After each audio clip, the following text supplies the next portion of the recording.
Welcome to No Man's Land. I have 3 positive curveballs active and 2 of which are overlapping. Basically means that this area is incredibly safe. So right now is the most opportune moment to take down as many black hearts as possible. The problem being my 2 heavy hitters being Hastings and Stewart are knackered from previous fights, so I'm forced to take control of our 3rd founding member, Nichols. But as I don't know where any of the hearts are in this area, first I've got to do a bit of scouting. And as time is of the essence, I really don't want to be dicking about here. Oh god. Well, I want to say things have got off to not a great start there. Ignore that. Thank fuck for the radio stuck command. Don't jump on the car. Do not jump on the bonnet. You're a prick, you. The game teleports me to safety and I immediately crash the car to remove the pest. Looks like we're gonna need another toolkit sooner rather than later. But hey, I climb and scout and shake it all about. But unfortunately I can't do the hokey cokey and turn around, as the stereotype white men can't dance is very much accurate for this knobhead. Anyway, Nichols gets to the location of his first heart and charges in to start his assault high on his own supply. Well, strictly speaking, that's not true. He's no chemist, and in fact I don't remember him making a single contribution to this entire community. But I'm glad that can finally change today, and now a feral has decided to make his appearance. Thankfully the just fed curveball means zombies are more prone to falling over, so I might be able to easily execute the crackhead providing he's not surrounded when he trips over. Also, one of the positive curveballs has come to an end. Oh no, the slower ones are gone. Not great, especially as Nichols was already carrying injuries before we left, so maybe it wasn't the smartest play to bring him out, but you know, things tend to work out. I'll be fine. Just fed has just ended, and that is the one of the ones which I am currently using.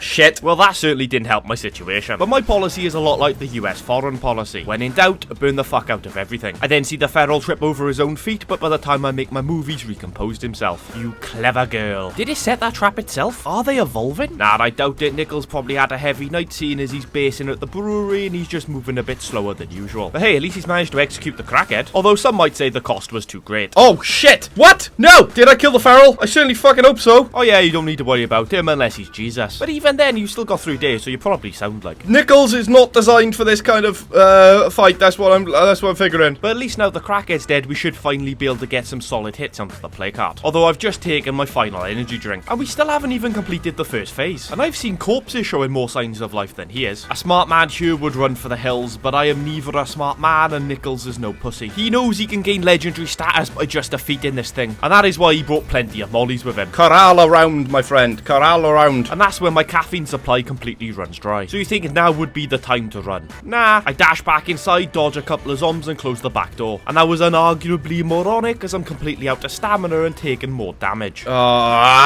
This guy is shit, Nichols! What the fuck's your problem, pal? Ah yes, that's the way. It's obviously the character that shit, not the dickhead controlling him. Imagine complaining an abused child can't run a marathon or like complete his GCSEs or something. He hasn't eaten in 3 days and the fucker's got no shoes like. I complete about 3 hits before Nichols is completely winded, forcing him to limp away clutching at his chest. But as I escape, I managed to close the door behind me, then immediately set it on fire. That should sort him out. And it certainly did. Well, for the most part at least. But you see, the thing about this mod and lethal zone in general, when you remove the head of one zombie, 2 more shall take its place. I also need to stop sprinting everywhere. My guy is literally fucking shattered. I try leading them all away and burning them, but only take more damage in the process. But still, I refuse to retreat. And then I struggle with getting the door closed. Close the fucking door, son! With you on the other side, for love of God. And then this happens. Oh. No! Nichols! Stand up, Nichols! No! We're going to need RIPs for Nichols in the comment section, please. We are certainly going to need RIPs for this man in the comment section, but sadly only one person is to blame for his loss. The first true loss of this series. And that is this man right here. At the end of the day, if he spent more time working on his cardio, we wouldn't be in this mess. But RIP, bro, you'll very much be missed. And if you could like the video and subscribe out of a sign of respect for our fallen comrade, that would be great. So now taking over as Stewart, who is now better than brilliant, by the way, we make our way back to find Nichols' body. Well, mainly the items in his pocket, if we're being honest. And obviously, we've got to do so on foot, as dead people can't drive their cars back to base. Scientists really need to pull their finger out of their arse. I got mollies, I got pipe bombs, and I have a dream. It's a bit different to Martin Luther King's speech, that one, isn't it? When I arrive at the site of Nichols' demise, all the zombies have wandered off. All except one, that is. Well, there's Nichols. RIP, my friend. Thank you for keeping all your stuff nice and safe. Being the legend she is, Stewart quickly completes the first phase of the heart. Right, allow the gases to dissipate, ladies and gentlemen. That is the plan, that is the plan. Oh God! Jesus! Stewart can quickly deal with the feral thanks to his snap aim abilities, something Nichols sadly didn't possess. Dull senses has also ended. Well, this has gone off fucking terribly, isn't it? So I toss a molly to burn up the crowds, and head back in where I find out the crowds have grown exponentially. So I wedge myself in the corner and get to singing. Sorry, swinging. Timing is everything.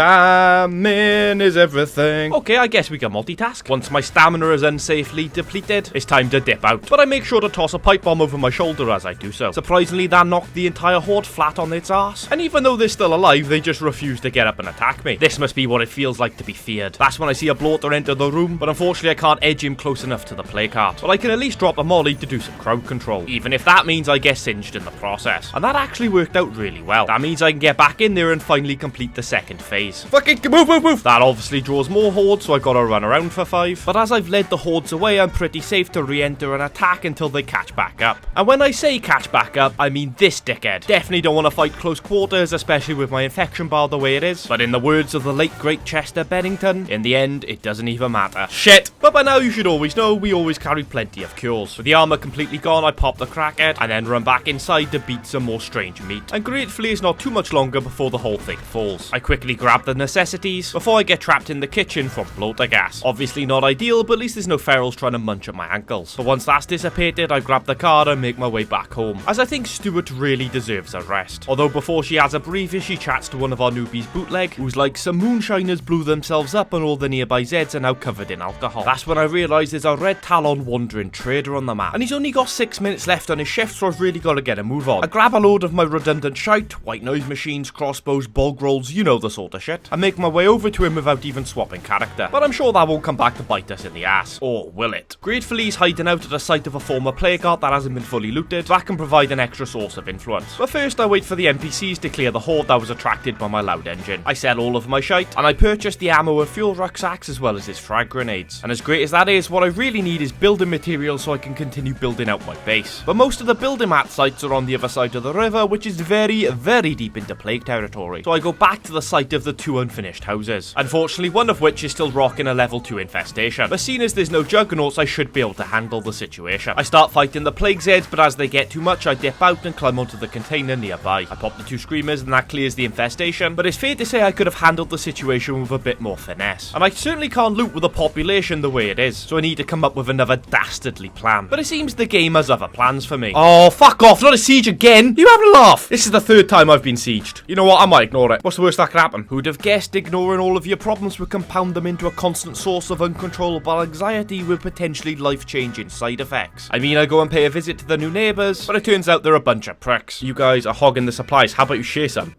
No. You really don't want to disappoint me like that again. Alright, Dad. Jesus Christ. Out of interest, I check what they got for trading, and it just seems that they're a bunch of goths. Nothing but love to the gothic community, but I bet your toilet bowls are shaded darker than your lipstick. Whew, come on, this way. Before I leave, I make sure to taunt the level 3 infestation across the road. Best of luck dealing with that Juggernaut and Feral combo. Maybe next time you should try asking nicer. And with the new neighbours fighting off that infestation, all the zombies in the area are focusing on them. That means I can slip back into the unfinished houses and collect the building materials I'm looking for. Across the 2 buildings, I find 3 sacks of building materials as well as a portable generator and a salvage furnace. So I'd say this loot and run has been very, very profitable. But now it's back to the action. It's time to siege. We have a screamer and a bloater bringing it up the rear, but one Molotov sorts that out. It also seems someone hasn't been attending our back entrance properly and we've got a bit of a leak. And let's be honest, nobody likes a leaky back door. But at least the first wave has been completely dealt with. But it seems the second wave is so much bigger. Good thing I'm always packed with a shit ton of mollies. Oh, so many mollies. Boom. That'll sort them out. In fact, it worked out so well it cleared the entire wave. And now I've just got to clean up the stragglers. It's over. That's me. Oh, really? It's over, is it? It's a bad time to say that, in all honesty, Stuart, love. When you're fighting like 5 of them. All solo, by the way, because nobody else wants to have a go. Right, where's that fucking screamer? And why is nobody taking him out yet? He's literally in the base, guys.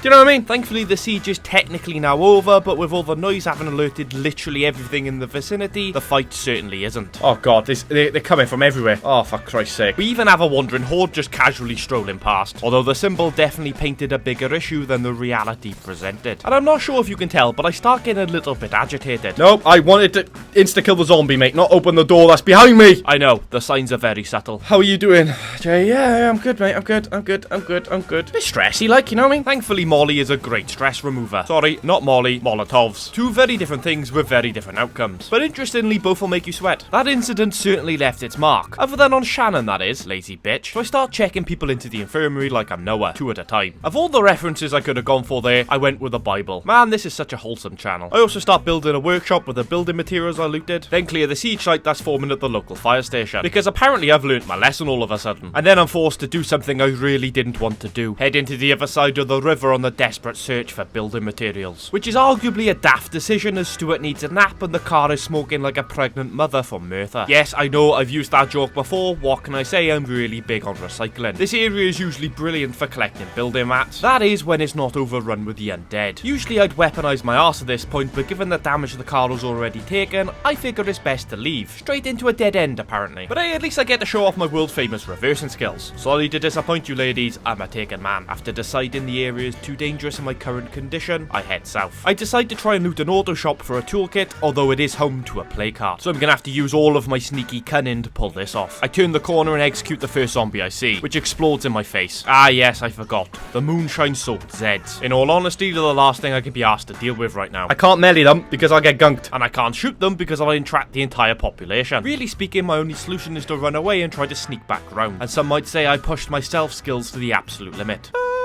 Why am I doing this? Are they blind or something? I decide to fuck off the stealth, and guess what I find in the first container I search? Yes. Always know your loot spawns, ladies and gentlemen. While they are all dicking about there, I am going to quickly search this place and hopefully end up with a fuel resource as well. Nah, what's the chances of that? The dude's obviously a cheating hacker, like. I am just one lucky son of a bitch. And with that collected, it's time for me to get out of Dodge. I then stop by the water tower and collect some building materials from the utility shed. But sadly, I don't get any more toolkits. So to improve my mood, I climb a tall tower. Let's be honest, who doesn't love any excuse to get high?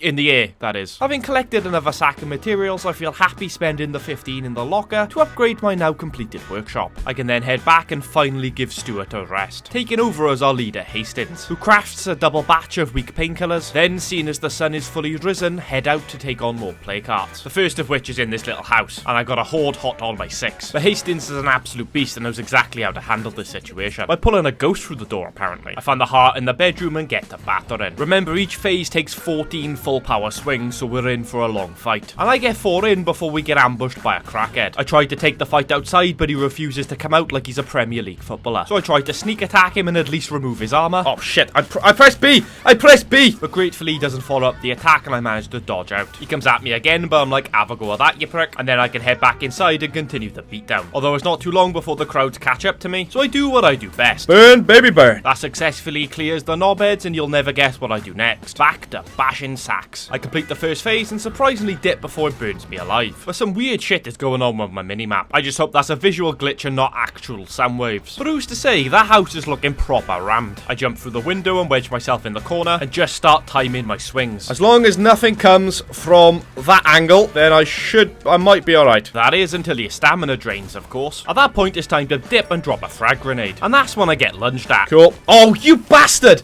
How? Ow!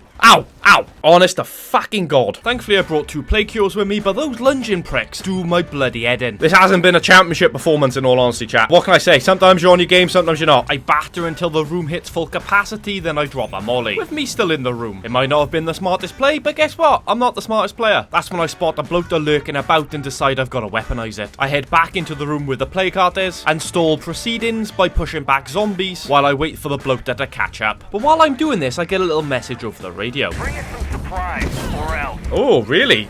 Do you hear that shit? Give me some supplies, or else. Looks like this heart isn't the only thing that's about to get beaten. As the bloater approaches, I jump out of the window, and while the rest of the Zeds pile out, I wait for the bloater to make its entrance. It appears in the window and I let fly with the most perfect molly throw of my career, smack dab in the center of the target. It couldn't have been more perfect if it was delivered by the right foot of Trent Alexander-Arnold. Right, that didn't do anything. That is without a doubt an issue, as that should have at very least got rid of a phase. I continue battering and fragging, but it still takes another 30 seconds of constant heavy hitting before it completes its phase. And as I narrowly avoid the gas cloud, guess what rocks up? So I lead the thing outside and show it why they call me the feral hunter. Good night, you pissing crackhead. Is at this point, while surrounded by dozens of the undead, I remember a secret weapon I'm yet to use. A benefit from one of the allied enclaves I've befriended is surely gotta be invaluable when I'm surrounded by this many of the undead. When is the sniper gonna start, like, doing stuff then? You know what I mean? I'm not calling the sniper a liar. Well, you know what? If you don't, I will. Someone's gotta say something, boys, I'm telling you. Those cheeky bastards have just stolen my 100 influence. And now they're claiming they've completed the job. Are you taking the bloody piss, man? Before it's now completely out of control and my friends ignoring my cries for assistance, even if I paid for it, I gather them into one pile and drop a fuel bomb, which actually worked out pretty decently. And with the crowd control completed, I go back inside and completely finish the placard. After another solid 2 minutes of swinging, may I add. And really speaking, I probably should be heading home right now, but there's another placard just literally around the corner. And if I'm smart about it, I should be able to slow the flow enough to get a fairly quick victory. What a naive fool I was. I head in and start smacking, and literally the first noise I hear is the cry of a blood feral. Not ideal, in fact, I think I'd rather hear literally anything else at the moment. I'm so sorry to tell you this, Mr. Talbot, but I'm afraid it's terminal. With that crackhead dead, I'm actually able to complete the first phase, but there's certainly more than one out there. Unfortunately, I'm too slow to escape this gas radius and get singed, but you probably could have guessed that, let's be honest. I climb onto a shipping container to escape the feral, but in doing so, spot something so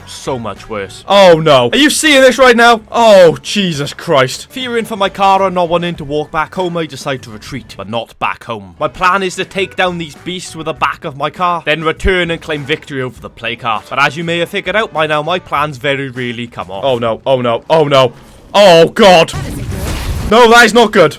No, that is not good. Why? I throw myself out of the vehicle, but we still have 4 juggernauts chasing us. Well, it's a good thing I know exactly what to do with them, baby. I mean, unfortunately, the 4 of them aren't going to get there. We have a certain enclave nearby demanding ammo supplies, so I think I'm going to deliver some. In the form of a firework I scavenged from a shed earlier. I then tell Barnstormer his mother has cheesy feet, and then I can hop a wall and watch the evisceration in progress. Well. We're just going to enjoy the view. As a single juggernaut and a horde beat down the demanding bastards. From the blood-curdling screams to the groans of agony, it really is a sight to behold. There's one dead. And it's not much longer until the final member falls. Oh, yep, she's gone. That might have been successful, but we are still up Shit's Creek without a paddle. I really need to get a vehicle up and running. Also, a bit of unsolicited advice for you. Don't open the menu while you're being chased by the undead. Oh, you were kidding me. How did that happen? By you being a blind moron. I've set my sights on an allied enclave, the one that stole all of my influence earlier. But don't worry, we're not here to continue our bloodlust. I've had a lot of luck purchasing toolkits from these guys in the past, and it seems that luck continues today. And with that, we can rush back to our pickup and get it fixed up before heading back to the previous placard. No quad pack of jugs here though, so that's nice. And the whole slow the flow tactic works out so well, I'm able to pretty simply get the victory. Please ignore my health bar and the fact it's now nighttime. That definitely didn't take me 20 minutes of running around like a headless chicken. Anyway, we head back to base and load and call it a night. Thank you all very much for watching. If you could leave a like and subscribe, that would be amazing. Trust me when I say you do not want to miss the next 3 episodes of this series. It becomes fucking mental. Starting next Saturday when we get a visit from the ultimate numpties. And I love those boys to bits, but they're not ready for Lethal Zone. Never mind No Man's Land. It's going to be a cracking video, so make sure to tune in for that one.